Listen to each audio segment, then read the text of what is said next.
خان صاحب کی بدترین ناکامی کے بعد ایک دفعہ پھر ڈسکشن اور ڈیبیٹ وہیں پر پہنچی ہے جہاں سے یہ سٹارٹ ہوئی تھی۔ پاکستان نے آمیریت، ڈکٹیٹرشپ، مارشل لا سب آزما لیے ہیں، اور پی ڈی ایم کی ناکامی کے بعد ہی تو خان صاحب کو چانس ملا تھا۔ ہم نے جمہوریت کی مختلف شکلیں بھی دیکھ لی ہیں، اس کے علاوہ ہم نے ٹیکنوکریٹس کی حکومتیں بھی دیکھ لی ہیں۔ آخر یہ اسد عمر، یہ حفیظ شیخ، ڈاکٹر عشرت حسین، ڈاکٹر اشفاق، ڈاکٹر سلمان، شبر زیدی صاحب، شوکت عزیز یا ڈاکٹر فیصل سلطان جو ہیں، یہ سب ایکسپرٹس ہی تو ہیں، انہوں نے کون سا تیر مار لیا۔ اور جب ہم صدارتی نظام کی بات کرتے ہیں، صدارتی نظام میں دو پاور اگر انکریز ہو جاتی ہیں پریزیڈنٹ صاحب کی، تو کوئی فنڈامنٹلی اسٹرکچرلی سسٹم چینج نہیں ہو جائے گا۔ اگر آپ چیک کریں، پاکستان کا آئین عملاً ختم ہو چکا ہوا ہے۔ اس آئین کو نہ فوجی قیادت مانتی ہے، وہ اپنی بندوق کی نال پر، بندوق کے زور پر طاقت حاصل کرتی ہے اور بیک اینڈ سے اپنی پاور گین کرتی ہے۔ اس کو سیاستدان بھی نہیں مانتے، وہ بھی ایجوٹیشن کے ذریعے اپنی طاقت حاصل کرتے ہیں اور بیک اینڈ پہ ڈیل کرتے ہیں۔ نہ جج مانتے ہیں، نہ وکیل مانتے ہیں، اور وہ سب اپنے طاقت سے اپنے مفاد حاصل کرتے ہیں۔ سٹاک بروکر نہیں مانتے اس کو تاجر نہیں مانتے۔ پراپرٹی ڈیلر تو جناب سپریم کورٹ میں 460 ارب روپے رشوت دے کر اپنی چیزیں لیگلائز کروا رہے ہیں۔ کیا میڈیا اس کو مانتا ہے؟ دیکھیں، جو ہر کوئی اپنا گروپ بنا کر اپنی طاقت حاصل کر رہا ہے، اپنے مفاد حاصل کر رہا ہے، کوئی بھی سائن کو نہیں مانتا سوائے کچھ غریبوں پر نافذ کرنے کے لیے، خواص کے لیے ہے ہی نہیں۔ اور یہ جب یہ نیشنل ڈائیلاگ کی بات کرتے ہیں، یہ صرف بندر بانٹ کا نیا فارمولا ہے، اس کے علاوہ کچھ نہیں ہے۔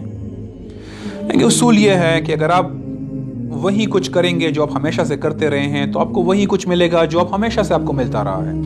مومن ایک سوراخ سے دوسری مرتبہ نہیں ڈسا جاتا۔ اصل مسئلہ یہ نظام ہے جو ہمیں مغرب کی غلامی کی یادگار کے طور پر ملا ہے، اور یہ کبھی تبدیل نہیں ہوا۔ بے شک جتنی بھی حکومتیں بدلی ہوں، نظام وہی کا وہی رہا ہے، اور یہ ساری ڈسکشن انہوں نے افراد تک محدود رکھی ہے، نظام کی ڈیبیٹ کبھی نہیں کرتے۔ میں آپ سے پوچھتا ہوں، مشرف، زرداری، نواز، عمران، ان سب حکومتوں میں کیا کیپٹلسٹ نظام نافذ نہیں رہا؟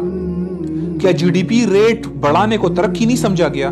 کیا آئی ایم ایف کا پروگرام کون سی حکومت میں نافذ نہیں تھا؟ کیا ڈالر کی بنیاد پر کرنسی قائم نہیں تھی؟ فیاٹ کرنسی نہیں ہے ہماری؟ فسکل خسارے کو سودی قرضوں سے فائنانس نہیں کرتے ہم؟ کرنٹ اکاؤنٹ ڈیفیسٹ کو غیر ملکی سودی قرضوں کے ذریعے ہم فائنانس نہیں کرتے؟ کیا عوام پر بے دریغ ٹیکس نہیں لگاتے ہم؟ وہی نظام نہیں ہے۔ جب نظام وہی ہے، تبدیلی کیسے آئے گی؟ یہ خلافت ہے جس میں سونے چاندی کی بنیاد پر کرنسی ہوتی ہے، جس سے افراط زر ختم ہو جاتا ہے۔ خلافت میں بنیادی ضروریاتی گارنٹی دی جاتی ہے۔ خلافت میں انرجی، ہیوی انڈسٹری اور انفراسٹرکچر پروجیکٹ پرائمرلی اسٹیٹ کے پاس رہتے ہیں، جس کی وجہ سے چیزیں کنٹرول میں رہتی ہیں، عوام کو سستے داموں ملتی ہیں، بالواسطہ اور سارے غیر شرعی ٹیکس ختم ہو جاتے ہیں۔ یہ ہے تبدیلی۔ کیا ان سارے ادوار میں مشرف کا ہو، اس سے پچھلی حکومتیں ہوں، زرداری کا ہو، نواز کا ہو، عمران خان صاحب کا ہو، عدالتوں کا نظام انگریز کے قانون پر کھڑا نہیں رہا؟ کیا نسلیں نہیں رل گئی اس نظام کے ذریعے؟ یہ دیکھیں، خلافت نے تاریخ میں ثابت کیا ہے کہ جرائم بالکل ختم ہو گئے تھے، عمل نہ ہونے کے برابر تھے، لوگوں کو فوری اور سستا انصاف ملتا تھا۔ کیا ان سارے ادوار میں مشرف، زرداری، نواز، خان صاحب، اس سے پہلے ہمارا معاشرتی نظام لبرلزم، برابریوں، شخصی آزادیوں کی بنیاد پر نہیں کھڑا؟ کیا ایسا نہیں ہے؟ یہ سارے مغربی نظریات، ہمارے خاندان برباد نہیں ہو گئے اس کی وجہ سے؟ یہ خلافت کا نظام ہے جو مرد عورت کے رائٹ رول کو ڈیفائن کرتا ہے اور ان کے درمیان آئیڈیل تعاون کو حاصل کرتا ہے، جس کی وجہ سے خاندان سکون کی اور خوشحالی کی جگہ بن جاتی ہے ہمارے لیے۔ یہ خلافت ہے جو کہ تعلیم، سائنس، ٹیکنالوجی کو ہمیشہ اس نے پہلے بھی عروج پر پہنچایا، دوبارہ عروج پر پہنچے گی۔ یہ نظام تو مغرب کے لیے صرف سستے مزدور پیدا کر رہا ہے۔ اس نے دین اور دنیا کو الگ کیا ہوا ہے، اور ہمیں اور ہمارے پورے سٹرکچر کو سیکولرائز کر دیا اس نے۔ یہ جو نظام ہے کرنٹ، یہ جو پچھلے تمام ادوار گزرے ہیں، کیا ہم انٹرنیشنل آرڈر کے غلام نہیں رہے؟ آئی ایم ایف کے، ورلڈ بینک کے، یونائٹڈ نیشن کے؟ ہم نے افغانستان کو دیا اسٹریٹجک ڈیپتھ، کشمیر ہمارے ہاتھ سے نکل گیا ہے، اس نظام میں نہیں ہوا۔ یہ خلافت ہے جو دعوت و جہاد کے ذریعے مسلم ورلڈ کو یونیفائی کرے گی اور ہمیں دنیا کی لیڈرشپ پہ واپس لے کر آئے گی۔ پھر ہم توہین رسالت کا جواب دیں گے، پھر کسی کی جرت نہیں ہوگی کہ ہمیں غلام بنا سکے۔